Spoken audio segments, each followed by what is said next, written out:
తాకట్లో ఉన్న మీ బంగారం ఈ రోజు ఎంత ధర చేస్తుందో కొమ్మూరి గోల్డ్ వాళ్ళకి కాల్ చేసి ఫ్రీ గోల్డ్ కాస్ట్ చెక్ చేసి చెప్తారు. ఇన్ని మంచి పనులు జరిగినా కూడా ఇటీవల కాలంలో గౌరవ హైకోర్టు ఎందుకు హైడ్రా కమిషనర్ రంగనాథ్ గారికి 63 నోటీసులు కంటెంప్ట్ ఆఫ్ కోర్ట్ అని చెప్పి జారీ చేసింది. రంగనాథ్ గారు లాంటి ఒక సిన్సియర్ ఆఫీసర్కి ఇవన్నీ తెలిసి జరిగాయా లేక కొన్ని తెలియకుండా వెళ్ళి అడ్డుపడడం వల్ల జరిగిన పరిణామాల? మనతో పాటు వాళ్ళ ప్రస్తుతం హైడ్రా కమిషనర్ ఏవి రంగనాథ్ గారు ఉన్నారు. ఆయన ట్రాక్ రికార్డ్ అందరికీ తెలుసు. ఈ was one of the finest officers, award కూడా అందుకున్న ఆఫీసర్, ప్రజల మన్ననలు అందుకున్న ఆఫీసర్. ఇవాళ చిక్కుల్లో ఉన్నారా రంగనాథ్ గారు? మాట్లాడదాం. రంగనాథ్ గారు నమస్కారం అండి. నమస్కారం. Thank you very much for your valuable time sir. Yeah, thank you. So in fact నేను కూడా I was actually looking for a discussion or ఒక talk like this with people like you, Swapna. ఎందుకంటే మీరు డెప్త్ ఉన్న ఇంటలెక్ట్ ఉన్న కొంతమంది జర్నలిస్ట్లో I see you as one.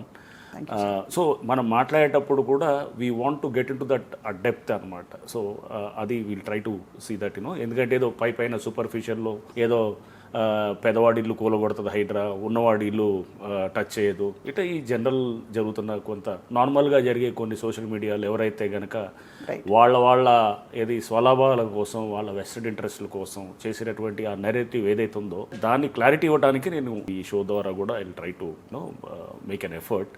And మీరు అన్నట్టు నేనేం చిక్కులు ఏమి లేను. సో ఇందాక మీరు అంటున్నారు ఏది హైడ్రా కమిషనర్గా చిక్కులు ఏమి లేదు.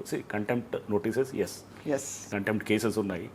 బట్ ఈ కంటెంప్ట్ చేసిన వాళ్ళు ఎవరు అనేది కూడా ఒకసారి మీరు చూస్తే కనుక, సో నేను ఆ రోజు హైకోర్టు ఏదైతే కనుక ఆర్డర్ వచ్చిన రోజు కూడా నేను ఒక ప్రెస్ రిలీజ్ కూడా ఇచ్చినప్పుడు కూడా దాంట్లో నేను చాలా స్పష్టంగా చెప్పాను. అది అంటే నా మీద కంటెంప్ట్ ఉన్న కేసెస్ ఎవరు వేశారు. ఉదాహరణకి మీకు చెప్తే కనుక ఒక దాదాపు 9-10 కేసులు నల్లమల్లారెడ్డి అని వాళ్ళ నుంచి ఉన్నదన్నమాట. నల్లమల్లారెడ్డి ఏం చేశాడు, గట్కేసర్ దగ్గర అతను ఒక దాదాపు వందలాది ఎకరాలు ఏదైతే ప్లాట్స్ వేసి ఉన్నాయో దాన్ని ఎవరో సింగరేణి కార్మికులు 2200 మంది పైన వాళ్ళు ఎప్పుడో కొన్నారు. ఎప్పుడో 1990s ఆ టైంలోనే జరిగింది లేఅవుట్, కొన్నారు. అది అనాథరైజ్ లేఅవుట్, అంటే పర్మిషన్ లేకుండా అప్పుడు పంచాయతీలు అప్రూవ్ చేసేది ఆ టైంలో అంతా. But unauthorised layout doesn't mean it is illegal ఏం కాదు అది. ఎందుకంటే దానికి వాళ్ళకి చట్టపరంగా సేల్ డీడ్ అవుతుంటుంది, ఒక రిజిస్ట్రేషన్ అవుతుంది, డాక్యుమెంటు, ఓనర్షిప్ టైటిల్ ఉంటుంది, ఇవన్నీ ఉంటాయన్నమాట. సో కొన్నవాళ్ళు చాలామంది సామాన్యులు, అంటే పనిచేసే సింగరేణి కార్మికులు, రోజువారీ డబ్బుల్ని జాగ్రత్తగా జమ చేసుకుంటూ ఏది రూపాయి కూడబెట్టుకొని పిల్లల కోసం, లేకపోతే పిల్లల చదువుల కోసం, లేకపోతే వాళ్ళ మ్యారేజెస్ కోసం, ఓ ఫ్యూచర్ దీంతో ఎవరైతే ఒక మిడిల్ క్లాస్ వాళ్ళు ఉంటారో వాళ్ళు చేసేది middle class or lower middle class or anybody చేసిన ప్లాట్స్ అన్నిటినీ they take advantage of that being an unauthorised layout. తీసుకొని దాన్ని ఏం చేస్తాడు, చుట్టూ కాంపౌండ్ వాళ్ళు 10 కిలోమీటర్లది దాదాపు ఒక ఏది కోటల చుట్టూ కడతాడు చూసారా, అలా కడతాడు అనమాట. కట్టేసి దాన్ని ఏం చేస్తాడు, ఒక్కొక్క అది వచ్చేసి 10 అడుగులు 15 అడుగులు ఉంటుంది ఆ గోడ. ఒక ఏదో జైల్లో ఉంటాయి చూసారా, అట్లా గోడలు కట్టినట్టు కట్టి ఎంట్రీ ఇతని కంట్రోల్లో ఉంటుంది. అంటే ఒక గేట్ పెడతాడు, ఎంట్రీ ఎగ్జిట్ కూడా అక్కడ ఇతని సెక్యూరిటీ ఉంటుంది. లోపల ప్లాట్స్ అన్నీ ఉంటాయి. ఆ ప్లాట్స్ని కూడా చాలా వరకు చరిపేశాడు. ఈయన రోడ్లు ఈయన సొంతగా మళ్ళీ మార్చేసి ఉన్న లేఅవుట్ని తీసేసి దాంట్లో గవర్నమెంట్ ల్యాండ్స్ ఉన్నాయి, కొన్ని ఇది ఫారెస్ట్ ల్యాండ్స్ ఉన్నాయి, ఇట్లా అన్నీ అంటే ఇష్టం అనమాట. అంటే ఏదైనా కానీ చేసుకుంటూ అతను చేస్తున్న దాన్ని హైడ్రా డెమాలిస్ట్ దట్ కాంపౌండ్ వాల్. ఆ రోడ్స్ అన్ని ఏదైతే ఉన్నాయో ఇంతకుముందు లేఅవుట్ ప్రకారం ఉన్న రోడ్స్ అవన్నీ ఉన్నాయి, అన్నిటినీ ఓపెన్ చేసాం అన్నమాట. చేసిన తర్వాత అతను కోర్టుకు వెళ్ళిన తర్వాత హీ ఫైల్డ్ అబౌట్ అతనే 10 కేసులు నా మీద కంటెంప్ట్ కేసెస్ వేశాడు. అంటే నేను చెబుతుంది 23లో 10 ఆయన తీసేయండి పక్కన. సో 53 మిగిలాయి. 53 ఎట్లా అంటే నేను చెబుతున్నాను, అంటే మీకు ఒక్కొక్కటి నేను చెబుతున్నాను. So this is one. ఏంటి అతను, what is Malla Reddy? He runs a పెద్ద ఎడ్యుకేషన్ ఇన్స్టిట్యూషన్స్ ఉంటాయి, he has school and all those things. Okay, criminal cases కూడా Hydraa filed on him. They been managing the systems అండి. అట్లా నేనేది వాళ్ళు ఏం చేస్తారంటే అక్కడ వ్యవస్థల్ని ఎక్కడికక్కడ చెప్పు చేతలో పెట్టుకొని ఆ పంచాయతీలో ఉన్న వాళ్ళని పెట్టుకొని చేస్తారు. Agreed sir, I don't cut through sir, కానీ మీరు you gave me permission to be as candidate as possible. కాబట్టి ఇప్పుడు నల్లమల్లారెడ్డి వెళ్ళి పర్మిషన్ సిస్టమ్ని మేనేజ్ చేశాడా అవన్నీ పక్కన పెడితే వీళ్ళందరూ డబ్బులు పెట్టి కొనుక్కున్న ల్యాండ్స్, ఇక్కడ వీళ్ళ ప్లాట్లు బయటకు వచ్చాయి. ఇంతకుముందు ఏం జరిగేది, ఇతను గోడగట్టి ఏం చేశాడు, లోపలికి వెళ్ళే పరిస్థితి లేదు ఎవరికి వాళ్ళు ప్లాట్లకి. ఎవరన్నా వాళ్ళు అమ్ముకోవాలంటే అక్కడ 30,000 ఉంటాయి కనుక ఇతనికి అమ్మాలి 10,000కి, ఇతనికి 10,000 అమ్మాలి. అంటే ఇక వేరే వాడు కొనే పరిస్థితి లేదు ఆ ప్లాట్లు. లేదా ఏదైనా చిన్న ఏదో కిరికిరి పెట్టి ఇదనే తీసేసుకునేవాడు అనమాట. అంటే this is how the things were. అంటే ఏం చేస్తున్నారు, కార్మికుల ప్లాట్లు కొట్టేయడానికి చేస్తున్న దాంట్లో హైడ్రా ఎప్పుడైతే అడ్డుపడ్డదో మా మీద కోర్టుకు వెళ్ళి ఏదో స్టేటస్కు ఆర్డర్ చేశాడు. ఆ తర్వాత కూడా మేము వైలేట్ చేసామని కంటెంప్ట్ కేసులు వేసాడు.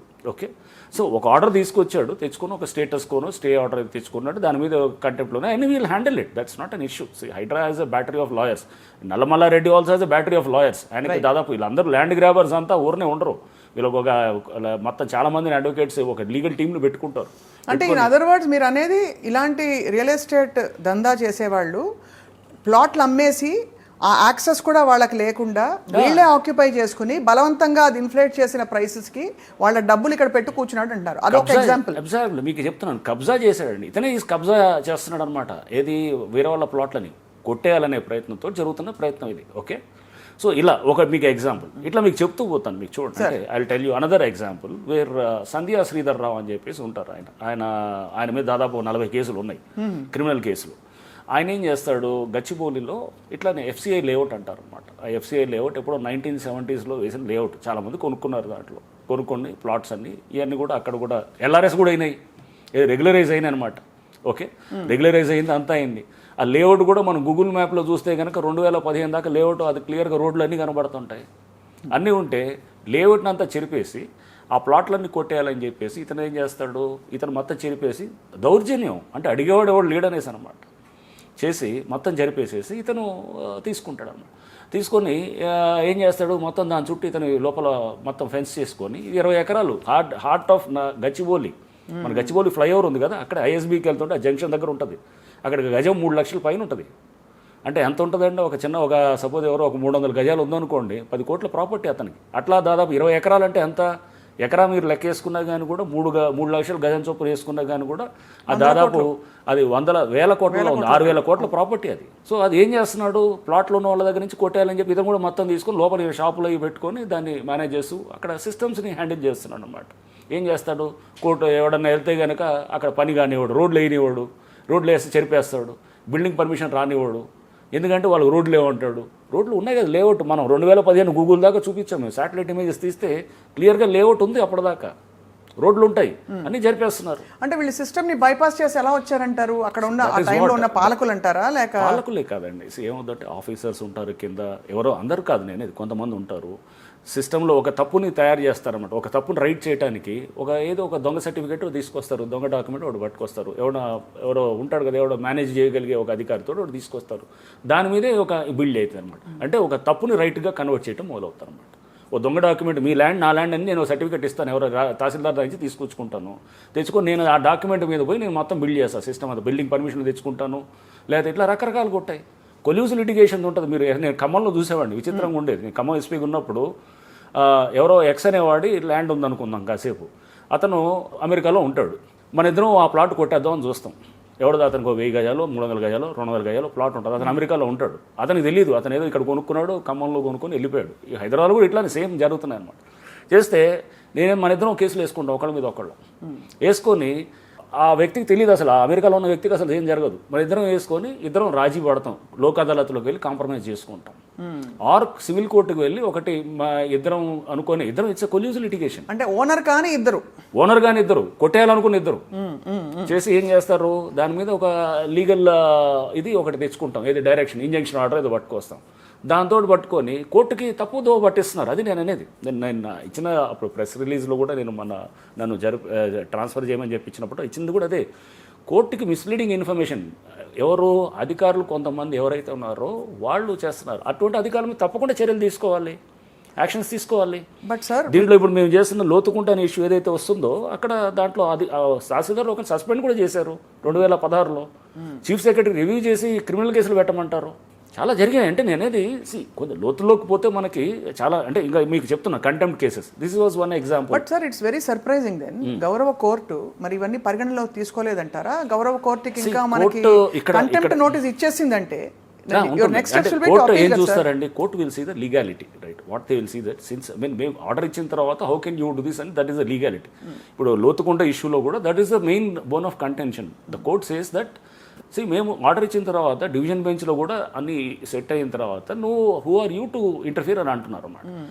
What my plea is that మీరు ఇచ్చింది ఆ court order is for some X అనే ప్లేస్ వరకు, నేను వెళ్తుంది వై అనే ప్లేస్కి. ఈ ఎక్స్కి వైకి మధ్యలో 3 కిలోమీటర్ల దూరం ఉంది. మీరు తెచ్చుకున్న ఆర్డర్ చార్మినార్ మీద తెచ్చారండి. మీరు వచ్చి అసెంబ్లీలో ఇల్లు కడుతుంటే నేను అసెంబ్లీ దగ్గర ఉన్నటువంటి అధికారిగా నేను అసెంబ్లీలో కడుతున్నప్పుడు నేను అక్కడ వచ్చి అడ్డుపడతాను. నువ్వు తెచ్చుకున్నట్టు చార్మినార్ కదా ఇక్కడ ఎలా కడుతున్నావు అని అంటాను. That is what I said. So same thing we said మీకు ఇప్పుడు మీరు తెచ్చుకున్న ఆర్డర్ ప్రకారం నువ్వు అక్కడ చేయాలి.